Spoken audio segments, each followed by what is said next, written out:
कधीच नाही चुकणार तुमचे फेवरेट टीव्ही शोज झी5 सोबत, तेही एकदम फ्री। विठ्ठला, प्रत्येक वेळी असं धर्मसंकट का उभं राहतं माझ्यासमोर? जर मी जगन्नाथजींच्या मोबाईल मधला तो व्हिडिओ डिलीट नाही केला तर भैरवी माई माझ्या घरच्यांना सगळं सत्य सांगतील।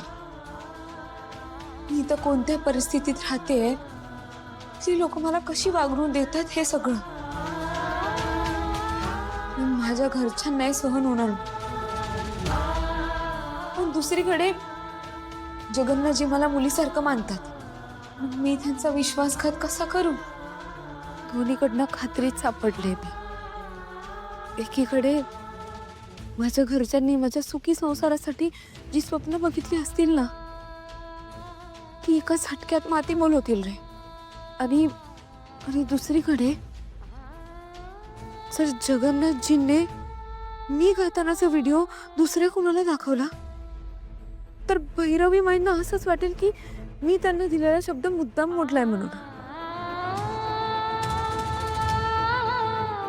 आता तूच सांग मी काय करू?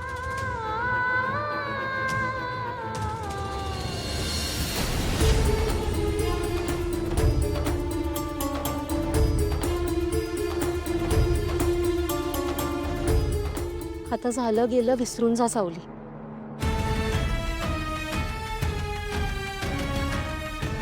मी घडून गेलेल्या गोष्टींचा विचार करायचा नाही माहितीये मला, पण भविष्यात काय घडणार आहे माझी काळजी वाटतेच ना। कसली काळजी आहे तुला सांग मला।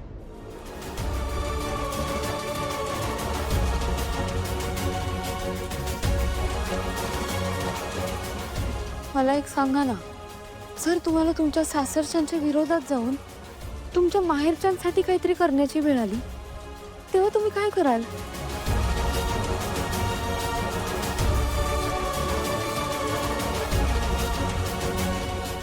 हे बघ, काय झालंय ते मी नाही विचारणार तुला, पण एक सांगते, माझ्या सासरचं त्यात काहीच नुकसान नसेल ना, आणि माझ्या माहेरच्यांसाठी ते अत्यंत गरजेचं असेल, मग करायला काहीच हरकत नाही।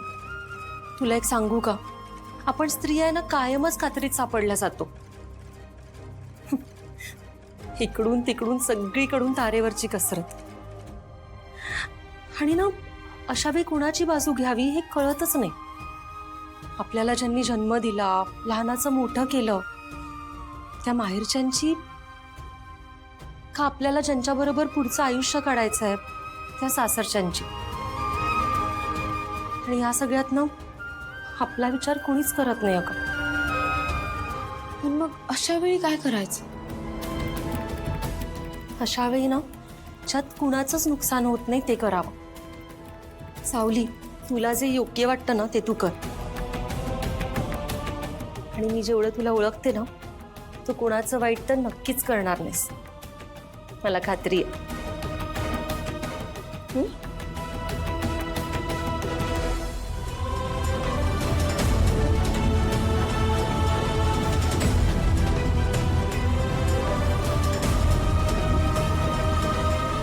माझा नंबर नक्की ट्रेस नाही होणार ना?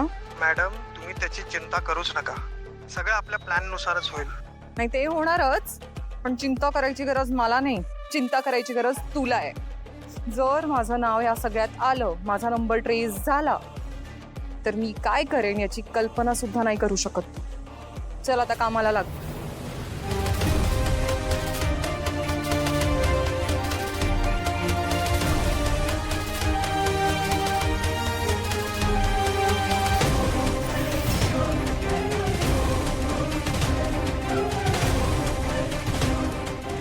ही मूर्ख मुलगी कुठे निघाली?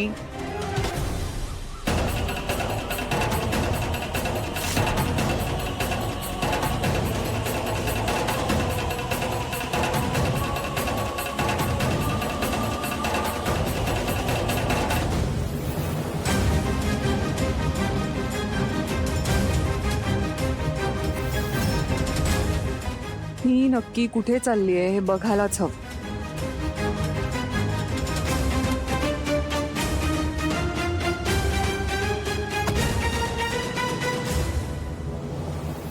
मला त्या मुलीबद्दल बोलायचं नाहीये, मला इच्छाच नाही. आणि मुळात ती आपल्या आयुष्यात का आहे?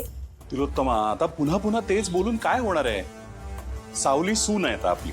नाही हा, ती काही आपली सून वगैरे नाहीये. हे फक्त तुम्हाला वाटतंय. मी खरं सांगू, मला तिच्याबद्दल ना बोलून माझा वेळ वाया घालवायचाच नाही.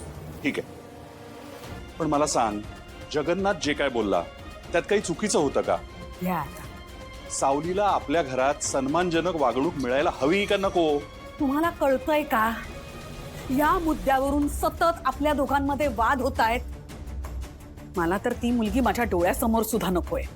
म्हणजे तुम्ही काय म्हणताय, सन्मानजनक वागणूक वगैरे?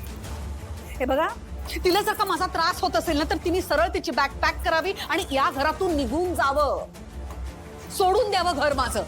कोणी अडवलं तिला? तिलोत्तमा, अगं काय बोलतेयस तू? तुझा असा स्वभाव नाही. आणि जेवढा मी तुला ओळखतो, आपल्या घरात जर अशी वागणूक कोणाला मिळाली असती तर त्रास झाला असता तुला. अगं तू बबलू आणि सरू आजीशी सुद्धा अशी वागत नाहीस. त्यांचा काय संबंध इथे? म्हणजे त्यांचा संबंध माझ्या सारांशी डायरेक्टली नाहीये ना, या मुलीचा आहे. तिच्यामुळे माझ्या मुलाचं आयुष्य उद्ध्वस्त झालंय. तिच्यामुळे माझ्या सारंगच्या डोळ्यात पाणी असतं. तो वरवर दाखवतो मी खूप आनंदात आहे, पण मला कळतं ना, नाहीये तो. मला कळतं, कारण मी आई आहे त्याची. तुम्ही सुद्धा वडील आहात ना, तुम्हाला मला जे कळतं ते तुम्हाला का नाही कळत? हे तसं नाही तिलोत्तमा. मग कसं आहे? नाही, मला सांगा ना कसं आहे मग. मला कधी कधी काय वाटतं माहिती, आपल्या पोटच्या पोरापेक्षा ती परकी मुलगी तुम्हाला जास्त प्रिय आहे. काय एवढा पुळका आहे तिचा तुम्हाला? तिने एवढी काय जादू केली तुमच्यावर? नाही. आज मी तिला जाब विचारणार. जे काही खरं खोटं असेल ना, ते समोरासमोर होऊन जाऊन दे. तिलोत्तमा, तिलोत्तमा,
म्हणजे माझा संशय खरा होता. तर ही मुलगी तिच्या बॉस कडून पुढची स्क्रिप्ट घ्यायला आलीये. हे सगळं सारंगच्या नजरेसमोर यायलाच हवं. झी 5 ॲप डाउनलोड करा आणि पहा सर्व एपिसोड्स एकदम फ्री.